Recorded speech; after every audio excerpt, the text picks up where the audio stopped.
일명 오픈런을 위해 장시간 대기했다가 어렵게 매장에 들어섰는데 직원으로부터 이런 이야기를 듣는다면 어떨 것 같으신가요? 이는 최근 명품 매장에서 실제로 일어나고 있는 일들인데요. 눈앞에 상품이 떡하니 있는데도 판매하지 않겠다는 건 장사꾼이 손님을 마다하는 꼴이나 다름없는데 의외로 판매 거부 이유는 간단했어요. 1인당 구매 가능 수량 제한이 있다는 것이고 그 제한을 두는 이유는 구매 후 정가보다 비싸게 되파는 리셀 행위를 막기 위함이라는 것이죠.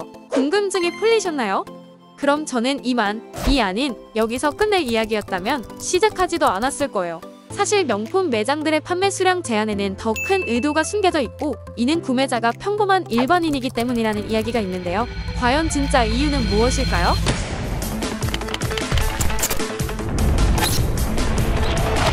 사람들의 소비 트렌드는 빠르게 변하고 있어요. 명품은 여유있는 기성세대들의 전유물이라는 인식은 정말 언제적 이야기인지 기억도 잘 나지 않을 정도로 연령과 부에 관계없이 명품에 대한 소비가 이루어지고 있죠. 명품이란 이미지도 불과 몇 년 사이에 눈에 띄는 변화를 보여줄 정도로 그리 멀지 않은 대상이 된 거예요. 이는 명품 소비의 주체 연령이 점점 낮아지고 있고 명품 브랜드들의 마케팅이 MZ세대를 향하고 있다는 점이 크게 작용했어요. 예전에는 명품 브랜드 광고엔 톱배우나 톱모델들을 전면에 내세우는 것이 당연시되었었다면 최근에는 아이돌이나 인플루언서들을 모델로 선정하는 경우가 늘어나고 있죠.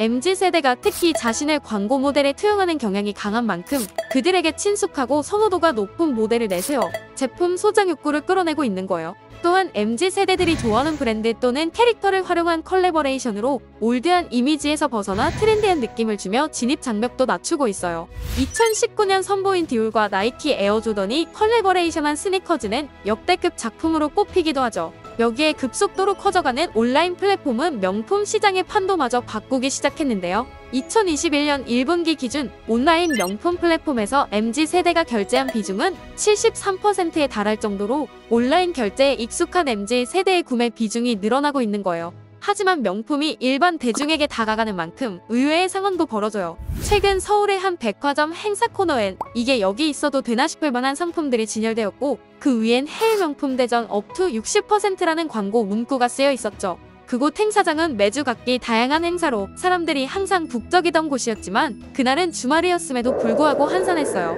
오픈런까지 해가며 구매한다는 명품을 60%나 싸게 판매한다는데 오히려 사람들에게 외면받았던 거예요. 명품을 싸게 파는데 왜 인기가 없던 거죠?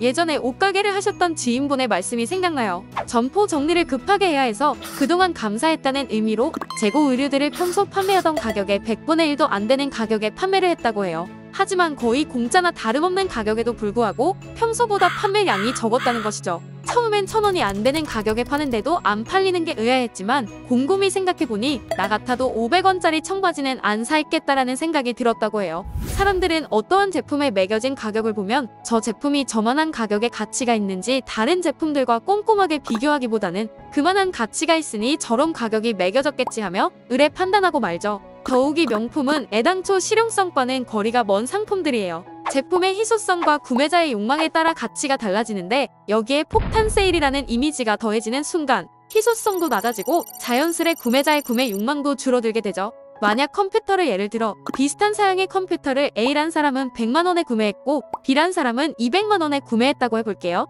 이 둘이 서로의 컴퓨터 구매 가격을 알게 된다면 B는 A보다 비싼 컴퓨터를 구매했다고 자랑스러워할까요? 대부분의 경우는 더 비싼 값을 지불한 것에 대해 억울한 기분이 들 거예요. 왜냐하면 컴퓨터는 성능, 소음, 발열 등 실사용에 직접적으로 관련된 부분이 가장 중요하기에 이런 부분들만 만족한다면 가격은 저렴할수록 좋기 때문이죠. 하지만 의류나 액세서리는 실용적인 측면보다는 남들에게 보여주려는 의도가 꽤 많은 부분을 차지하고 특히나 명품은 이런 실용적인 측면이 거의 배제된다고 봐야 해요. 명품을 구매하려는 사람에겐 명품백의 수납 공간 크기나 제품의 무게, 내구성 그런 것들보다는 이 제품이 나를 얼마나 돋보이게 하는지, 얼마나 희소성이 있는지가 더 중요하기 때문이에요.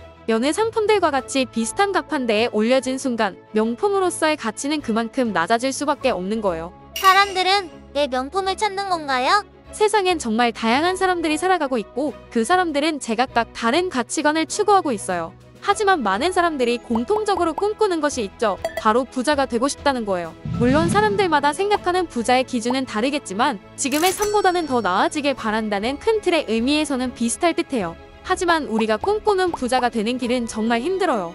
왜냐하면 우리는 항상 우리보다 위를 쳐다보며 부의 기준을 그곳에 맞추어 살기 때문이죠. 항상 위만 쳐다보며 살아가기 때문에 절대 자신이 이룬 부에 만족할 수 없을 뿐만 아니라 사람들이 상류층에 다가갈 수 있는 가장 빠른 방법은 그들이 소비하는 동일한 분야에 지출을 하는 거예요.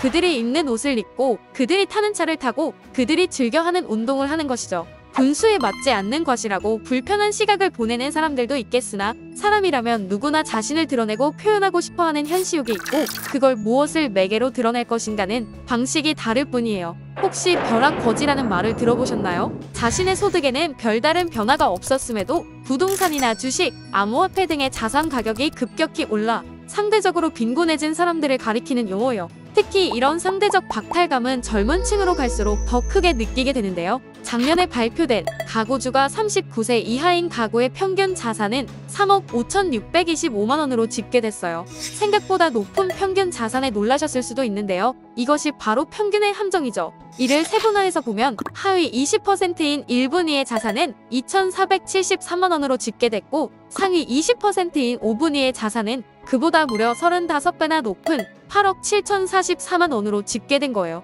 그렇다면 1분위의 자산은 줄어들고 있을까요? 2030 세대 하위 20%의 자산은 2019년보다 2.6% 상승했어요. 하지만 그에 비해 상위 20%의 자산은 같은 기간 동안 8.7%나 상승한 것이죠. 돈이 돈을 번다라는 어찌 보면 당연한 경제 원리는 이제 막 사회에 뛰어든 2030 세대엔 너무나 가혹한 현실인 거예요. 점차 심화되는 양극화 현상으로 인해 자산 운용에 대한 마인드도 바뀌는 추세인데요. 돈은 편안한 노년을 위해 젊었을 때 벌어두는 것이라는 인식에서 돈은 쓸 수 있을 때 가치 있게 쓰자는 인식으로 바뀌고 있죠. 열심히 벌어봐야 따라잡을 수 없다면 그냥 지금의 삶을 즐기는 데에 소비한다는 거예요. 이는 명품 구매 여력이 타 연령층 대비 낮을 수밖에 없는 20, 30대의 명품 매출 비중만 봐도 알 수 있어요. 그리고 그 밑바탕에는 명품은 중고 상품이라도 다시 제값을 받고 팔 수 있다는 믿음이 깔려있기도 한데요. 이는 한정판 상품 등 인기 있는 상품을 구매한 뒤에 되파는 리셀이라는 행위로까지 이어지게 되고 이것이 20, 30대에겐 새로운 재테크 방식으로도 활용되고 있죠. 구매 후 되파는 행위를 업계에서 싫어하지 않나요? 매점 매석하여 폭리를 취했다는 조선 후기 소설 허생전의 허생과 판박이인 리셀은 희소성 높은 상품을 선점하여 진짜 소비자에게 웃돈을 받고 되파는 행위이기 때문에 해당 브랜드 입장에선 기분이 좋을 리는 없을 거예요. 하지만 리셀 붐, 오픈런 대란 같은 이슈들은 오히려 해당 브랜드의 가치를 상승시켜주는 일이기에 긍정적인 시선으로 볼 수도 있어요. 명품 브랜드의 진짜 고민은 다른 곳에 있는데요. 첫째, 소비 트렌드의 변화로 인하여 새 상품을 고집하는 시장에서 중고거래가 확대된 시장으로 변화하고 있다는 데에 있어요. 특히나 내구성이 좋은 핸드백이나 신발 등은 중고시장 내에서 오랫동안 거래가 되다 보니 상품 매출에 영향을 끼칠 수밖에 없는 거예요. 그리고 두 번째는 명품의 대중화로 인하여 기존의 충성도 높은 VIP 고객들이 이탈하고 있다는 점이에요. 본인들이 버린 2030 세대를 겨냥한 대중화 전략이 오히려 독이 된 것이죠.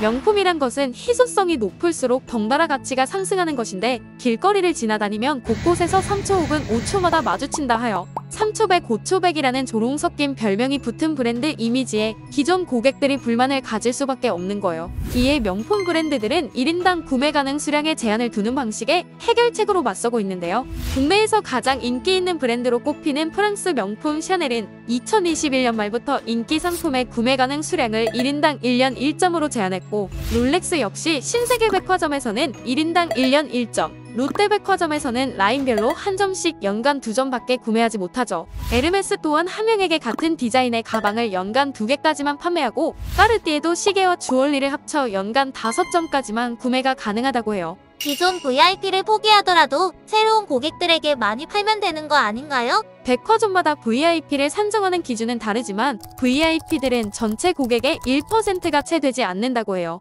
하지만 이들이 전체 매출에서 차지하는 비중은 어마어마하기에 일반 고객보다 기존 VIP에 더 집중할 수밖에 없는 거예요. 그리고 일반 대중이 오랜 고민 끝에 돈을 모아 사는 비싼 가방들은 명품 브랜드 입장에서는 입문템일 뿐이에요. 착용 횟수나 기간이 제한돼 선뜻 선택하기 어려운 의류를 구매하는 고객이 업계 입장에선 충성도 높은 장기적 소비자로 볼 수밖에 없기에 입문템인 가방이나 신발만 여러 개 구매하는 고객들의 중요도를 낮게 보는 것이죠. 단순히 얼마 이상을 구매했다고 VIP로 보는 것이 아니라 소비자의 구매 성향이나 구매 상품 종류를 보고 장기적인 고객이 될 것인가를 판단하는 거예요. 아마도 당장은 일반 대중 고객들과 거리두기를 하는 명품 브랜드들의 판매 방식이 오히려 상품들의 희소성을 극대화해 더 큰 구매 욕구를 불러일으킬 수도 있어요. 하지만 두 마리 토끼를 다 잡으려는 마케팅 방식은 분명 성공하지 못했고, 그들이 진정 집중해야 할 소비자 집단은 1%의 VIP 고객들이기에 일반 대중 고객들과의 거리두기는 점점 명확해질 거라고 생각해요. 그리고 대중의 소비는 명품이 아닌 다른 곳으로 자연스럽게 옮겨갈 수도 있겠죠. 여러분들은 대중화와 고급화의 기로에 서 있는 명품 브랜드들이 어떤 방향으로 나갈 것 같으신가요? 구독 후 알림 설정을 하시면 다음 영상도 바로 보실 수 있어요.